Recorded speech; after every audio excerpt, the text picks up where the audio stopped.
Oh!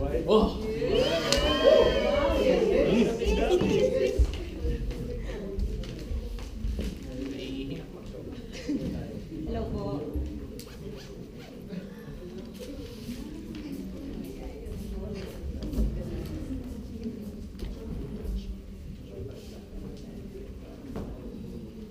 Hello po, good afternoon. I am Mahal. Pwede niyo po akong tawagin Mahal. Okay lang po. Hindi po magagalit si Jom. Tapos, I'll be giving you the second talk, which is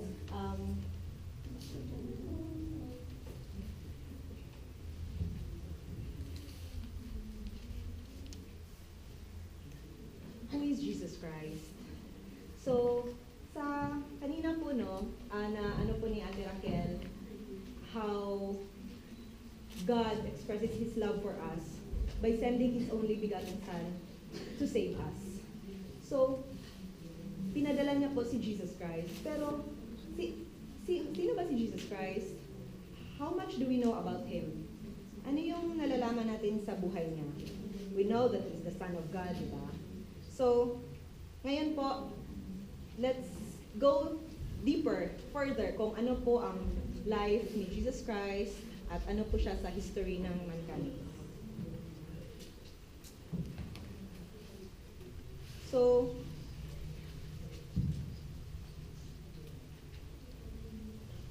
millions today claim to be His followers almost 2,000 years after His death. So, sikat siya, no? Kasi, yung mga artista nga, may mga followers, may mga fans. Recent lang sila. Si Jesus Christ, 2,000 years after His death, may mga fans pa rin. Tayo dito, mga nagpupulong. 2,000 years after His death, ayun, ang rami. Nag-pilgrimage. Saan ba tong mga to? Hindi yata to sa Pilipinas. Pero, meron din tayo sa Pilipinas, sa yung Black Nazarene, di ba? Ang daming sa Quiapo, ang daming tao. Kahit tayo dito sa Japan, which is not a Christian country, may mga Christians pa rin, may mga Catholics pa rin na nagpupulong-pulong tulad natin. So, ganun siya kasikat. And then, countless numbers have been martyred for their faith in Him. So, dahil they believe in Jesus Christ, kahit patayin sila, pinaninindigan nila ang belief nila kay Jesus Christ. So, sa Pilipinas pa lang, we have San Lorenzo Ruiz de Manila, di ba? Na napatay dito mismo sa Japan. Sa Nagasaki yata. Sa Nagasaki. So, he was sa Pilipinas siya, no? Taga-Pilipinas siya, pumunta siya sa Japan para maging Christian, to practice his faith. Pero, he's in a foreign country. He's that brave, no? Na pinaglaban niya kahit mamatay siya, kahit i-torture siya. And next, the book about him, about Jesus Christ, not about San Lorenzo Ruiz. The book about him, the Bible, is easily the #1 bestseller of all time. No? So, marami tayong followers ni Jesus Christ. Bakit kaya? He won for us our salvation.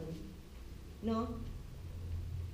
Because of God's love for us, for His children, us, He gave us His only Son, who won for us our salvation.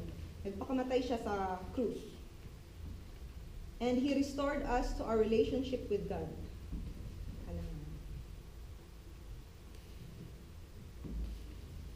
Okay.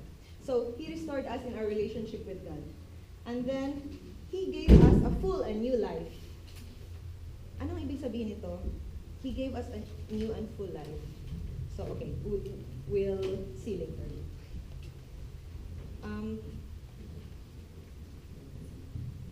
So, ano ngayon?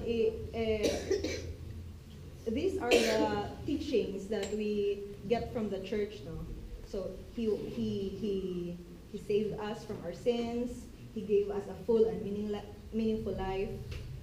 How about what He is sa history ng humankind? Anong role ni Jesus Christ? So, there are three things that make Jesus an absolutely unique figure in human history. First, His coming was expected. So, in the Old Testament, may mga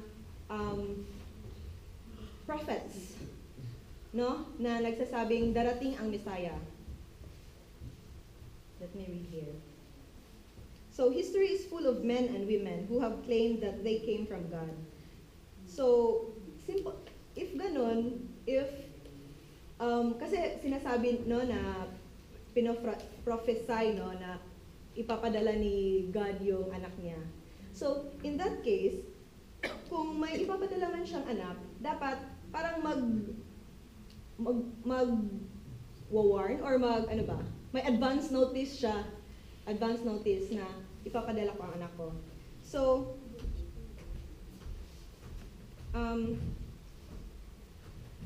Jesus is the only person in history ever pre-announced.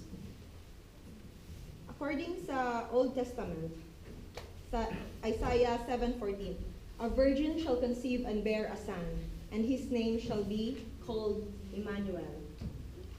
So, eto no, this is from the Old Testament.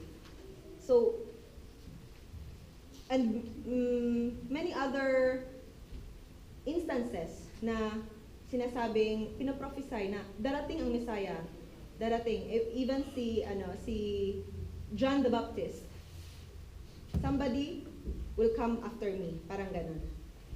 So, next.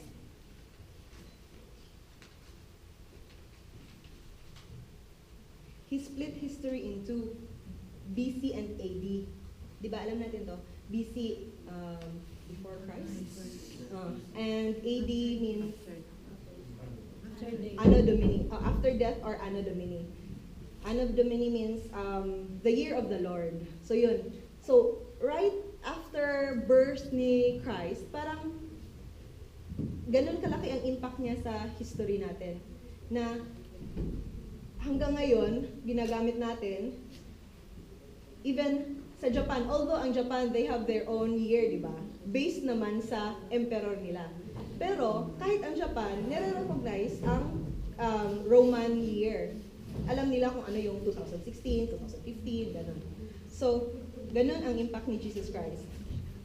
And lastly, He came into the world to die. No? Every person who came into this world came into it to live. But Jesus came into the world to suffer and die. His death was the goal and fulfillment of His life. Wow. So, ewan ko, parang napakabigat ng goal ng life niya. I'm sure, ewan ko, meron ba sa atin dito ang mission is to die, no? So, sinasabi nga, we should live life to the fullest, ganun. So, pero si Jesus, He came into the world to die. So, let's see some more details about His life.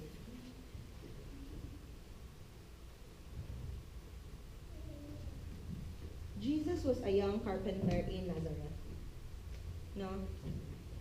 For 3 years, and then, for 3 years, he became an itinerant preacher. Anong itinerant? Yung parang, kahit maraming itinerary. Yun. So, kahit saan-saan siya pumupunta. He was never more than 150 kilometers from his home. He had never been into cities with populations larger than 50,000. So, pero, itinerant siya. Pero ang mga target niya, yung mga small villages. No? Mga small villages. And then,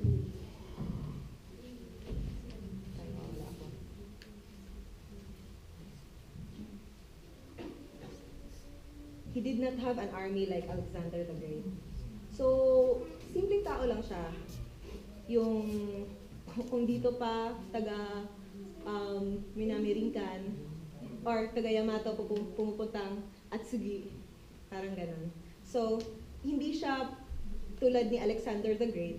Alexander the Great lived, I think, BC, before Christ, na maraming army sumasakop, kaya sikat siya, kasi marami siyang tao. While Jesus had moderate number of disciples, mostly uneducated fishermen and their relatives. So that time, sa lugar ni Jesus, merong Sea of Galilee, no? So, that time, ang mga livelihood ng mga tao is fisherman. So, ibig sabihin nito, yung mga normal na tao lang, yung ordinaryong tao, yung mga followers ni Jesus Christ. Kung ano yung pinaka-common na livelihood, yun yung nagagather niya.